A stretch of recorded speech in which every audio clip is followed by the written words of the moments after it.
بسم اللہ الرحمن الرحیم۔ ابرہ جو نجاشی بادشاہ کی طرف سے یمن کا گورنر تھا، جب دیکھا کہ اہل عرب خانہ کعبہ کا حج کرتے ہیں تو صنعاء میں ایک بہت بڑا کلیسا تعمیر کیا اور چاہا کہ عرب کا حج اسی کی طرف پھیر دے۔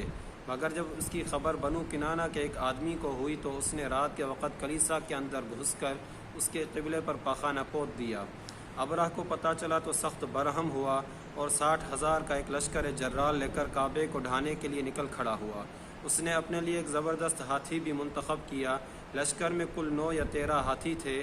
ابرہ یمن سے یلغار کرتا ہوا مغمس پہنچا اور وہاں اپنا لشکر کو ترتیب دے کر اور ہاتھی کو تیار کر کے مکے میں داخلے کے لیے چل پڑا۔ جب مزدلفہ اور مینا کے درمیان وادی محصر میں پہنچا تو ہاتھی بیٹھ گیا اور کعبے کی طرف بڑھنے کے لیے کسی طرح نہ اٹھا۔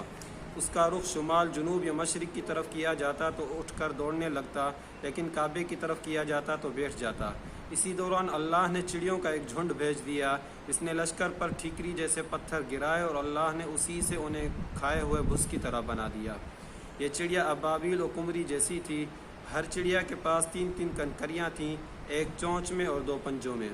کنکریاں چنے جیسی تھیں، مگر جس کسی کو لگ جاتی تھی اس کے اعضاء کٹنا شروع ہو جاتے تھے اور وہ مر جاتا تھا۔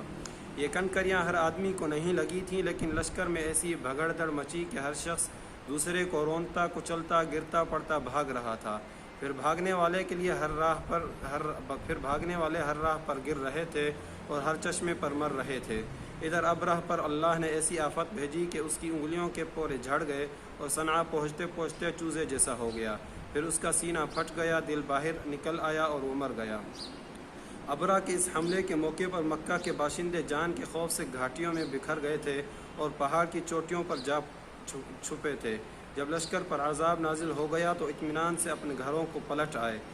یہ واقعہ رسول اللہ صلی اللہ علیہ وسلم کی پیدائش سے صرف 50 یا 55 دن پہلے ماہ محرم میں پیش آیا تھا۔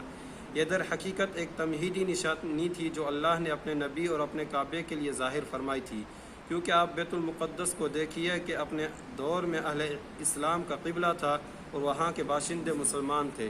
اس کے باوجود اس پر اللہ کے دشمن یعنی مشرکین کا تسلط ہو گیا تھا، جیسے کہ بخت نصر اور اہل روما کے قبضے سے ظاہر ہے۔ لیکن اس کے برخلاف کعبہ پر عیسائیوں کو تسلط حاصل نہ ہو سکا، حالانکہ اس وقت یہی مسلمان تھے اور کعبے کے باشندے مشرک تھے۔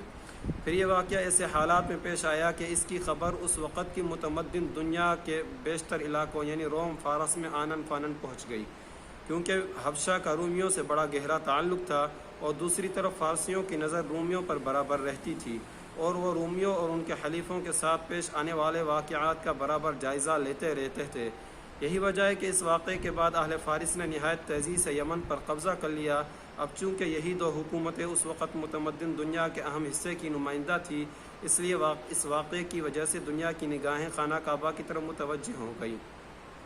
انہیں بیت اللہ کے شرف و عظمت کا ایک کھلا ہوا خدائی نشان دکھلائی پڑ گیا اور یہ بات دلوں میں اچھی طرح بیٹھ گئی کہ اس گھر کو اللہ نے تقدیس کے لیے منتخب کیا ہے، لہٰذا آئندہ یہاں کی آبادی سے کسی انسان کا دعوی نبوت کے ساتھ اٹھنا اس واقعے کے تقاضے کے عین مطابق ہوگا۔